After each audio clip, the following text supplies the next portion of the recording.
morning or good afternoon. This is an intervention to increase the self-esteem in domestically abused women.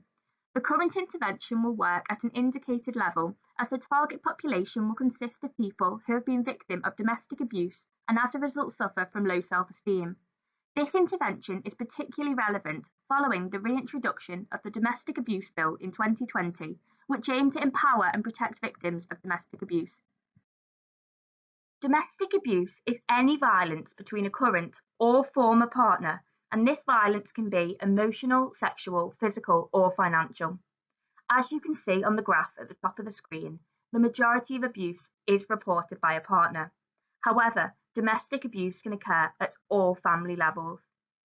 The prevalence of abuse is high, and it can be seen by the graph at the top of the screen that 20% of adults in the UK have been victim to domestic abuse during their lifespan. Although the prevalence of abuse is high, it is very difficult to see the true reflection of abuse, as individuals often suffer in silence. However, the COVID-19 pandemic shone light on the many individuals suffering from abuse. Bradbury, Jones and Isham in 2020 reported that following the tightening of restrictions, there was a 25% increase in the calls to an abuse helpline, and the graph on the screen shows that it was accompanied by the highest number of cases in 3 years. This is likely to be due to the fear within individuals as the stay home, stay safe phrase covered the nation, and the individuals had to live with the prospect of living with their abuser continuously for the unforeseeable future. It is documented that abuse against a woman is reported in nearly double of the cases compared to men. So why is it that women experience domestic abuse so much more than men? It could be that men and women's personality differences guide their behaviour, as women's personality traits are dominated by agreeableness, whereas men's are dominated by extroversion, typically dominance. It should be noted that the personality differences between the sexes could have stemmed from the past, where men were recognised as the dominant sex. Therefore, men could be seen to try and seek the status that they once had, which for a long time was supported by the laws. If I draw your attention to the timeline, you can see how behind the laws are when protecting women. For instance, it wasn't until 1992 that rape within a marriage was made illegal. And even then, it took until 2003 to even determine what consent meant. As a result of the delayed laws, many men and women still recognise men as the dominant sex who have control over their partners. As previously mentioned, domestic abuse is not solely physical, and this could be seen by the high prevalence of non-physical abuse. For instance, in 2018, 72.6% of individuals reporting abuse reported non-physical abuse. Although this is shocking, it can be seen as unsurprising, since it took until 2015 for there to be an act against controlling and coercive behaviour. This act had hoped to protect individuals suffering from abuse, whilst acknowledging that abuse is not solely physical. However, as highlighted by the statistics in 2018, this is still more frequent since psychological abuse can typically go unnoticed by the outside world. A consequence of domestic abuse is low self-esteem. Low self-esteem can be defined as an individual's subjective evaluation of their worth. Subjective evaluations come from an individual's personal experiences, which go on to form their core beliefs. These experiences can be positive or negative as a result of different experiences. For instance, negative life experiences, such as suffering from domestic abuse, can result in an individual experiencing low self-esteem. This is shown in a study conducted by Lewandowski and Graham in 2001, who found that out of all the domestically abused individuals that were studied, they all experienced low self-esteem. As a result, these individuals experience higher levels of anxiety and depression, which can result in an individual experiencing troubles within various life domains, such as their work and their health, as well as impacting on social relationships, even those outside the abuse, as the low self-esteem becomes a burden affecting an individual's outlook. The link between low self-esteem and domestic abuse can be explained somewhat by the features associated with abuse. These features involve criticism, being ignored, being socially isolated and belittled, of which Clements et al. In 2004 identify as eroding to an individual's self-esteem. Individuals who are criticised can experience reduced self-esteem as they feel that they cannot or have not mastered their environment.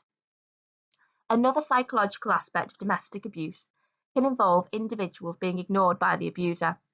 This is something that has been recognised to impact an individual's self-esteem, as it can result in an individual feeling worthless whilst experiencing feelings of self-doubt, as they feel that what they're saying and what they're doing is irrelevant. Further, and this is particularly an issue when women are abused, and it's social isolation, women rely on these relationships as a source of self-esteem, so by having these removed can be detrimental to an individual. After identifying the link between domestic abuse and low self-esteem, along with the high prevalence of victims, particularly women, it is apparent that an intervention is required to increase self-esteem in abused women. When looking at the risk factors of low self-esteem, it has been identified that women are at increased risk.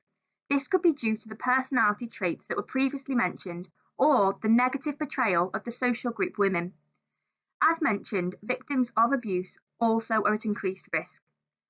Research identifies that coping strategies, such as avoidance strategies, also put individuals at increased risk. These avoidance strategies involve crying, worrying, withdrawing, and therefore these individuals can feel unhappy about their personal situation. Low socioeconomic status is also a risk factor of low self-esteem. This may be particularly prominent in the Western world, where socio-economic status is seen as interchangeable, and as a result, individuals may place their worth upon it. When looking at the protective factors of low self-esteem, research suggests that employment is a factor. This could be because individuals who are employed have a source of income and as a result feel more independent. However, it could be that these employed individuals have a larger social network, which is particularly important for women. This brings me on to the next protective factor, which is social support. Research has demonstrated that being surrounded by consistent and high-quality interactions protects individuals from the negative effects of low self-esteem. The importance of social support could go some way in explaining the next protective factor, which is individuals of the Black ethnicity. This could be due to the strong social glue that these individuals experience, but also the Black self-esteem advantage, in which these individuals do not tend to place their self-validation on the approval of others. The final protective factor is positive family communication and closeness. Research identified that being in a safe environment with positive characteristics increased social competence. The model I have chosen to explain low self-esteem in domestically abused women is a self-organising self-esteem model by Routier et al. In 2017. Before this model, there was no complex systems model of self-esteem, and the traditional model was limiting, especially when discussing self-esteem in abused women, as it didn't include past experiences when showing how the change in an individual's self-esteem occurred. So, if I can bring your attention to the current model on the screen, which expands on the traditional model by showing a bottom-up causality of self-esteem. Collins, in 2006, suggests that by embracing this kind of bottom-up causality, we are able to see the underlying factors that influence the development of self-esteem. Further, as you can see, the relationship between the levels is bidirectional, and therefore self-experiences affect trait self-esteem as trait self-esteem affects an individual's self-experiences. This is something that's very poignant when looking at domestically abused women, as it enforces the idea that these individuals become victim of their own psychological reality. So, looking at the content and the model, you can see that context plays a role across the three levels. These levels are the micro level, which is self-experiences, the meso level, which is state self-esteem, and the macro level, which is trait self-esteem. The model suggests that in any experience, an individual has a need for autonomy, relatedness, and competence. Depending on whether these needs are met, depends on whether the individual forms a positive or negative self-experience. Abused individuals are likely to have negative self-experiences as a result of these needs not being met, and if these negative experiences repeatedly occur in a single context, then the model suggests that a negative attractor state will be formed. The model also suggests that an individual's trait landscape is formed of multiple attractor states, each from various times and contexts. This means that if an individual is abused over a length of time in multiple contexts, they have an increased number of negative attractor states making up their trait landscape. The idea that abuse over a long period can lead to increased severity of low self-esteem is supported by research conducted by Lewandowski and Graham in 2004, who identified a correlation between severity of low self-esteem and the length of time that the abuse occurred. Once the individual's trait landscape is formed, an individual's self-evaluation is pulled towards the most prominent states to conserve energy. For abused individuals, this can cause their self-experience to be pulled towards the negative state, meaning that these individuals are likely to experience negative self-evaluations, even in aspects where abuse has not occurred. This can reinforce the idea of abused women becoming victims of their own psychological reality. When looking at the model in relation to the intervention, it is the case that trait self-esteem contains a level of stability due to the formation of multiple attractor states. However, just as self-esteem can fluctuate over the lifespan as a result of negative self-experiences such as abuse, it can be enhanced due to positive experiences, and this is what the intervention will focus upon. The intervention will intervene at an indicated level, as the population in need will consist of women who have been victim of domestic abuse and as a result suffer from low self-esteem. To identify the population in need, a normative needs assessment will be used. In this case, I will use Rosenberg's self-esteem scale to screen for low self-esteem. This is an accredited scale to measure self-esteem, in which a score of 15 will represent that the individual is suffering from low self-esteem. The use of a screening questionnaire, such as the one on the screen, is appropriate when assessing individuals who have suffered from abuse.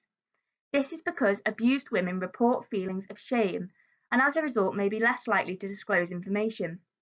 Therefore, a questionnaire provides privacy in the hope to achieve a more accurate assessment. As you have seen, the goal of the intervention is to increase self-esteem in abused women. This will be achieved via a series of objectives adopted from the model. The indicated intervention will be conducted on the individual level of Bronfenbrenner's ecological model, as it will work to improve the individual's feelings of competency, relatedness, and autonomy and self-evaluation. The first objective is to increase the individual's relatedness. This will be assessed by asking the individual who they have spent time with since the last session, with the aim to increase their number of weekly social engagements. The second objective is to improve the individual's self-evaluation. This will be measured using a computer mouse procedure to reflect the individual's intrinsic evaluation.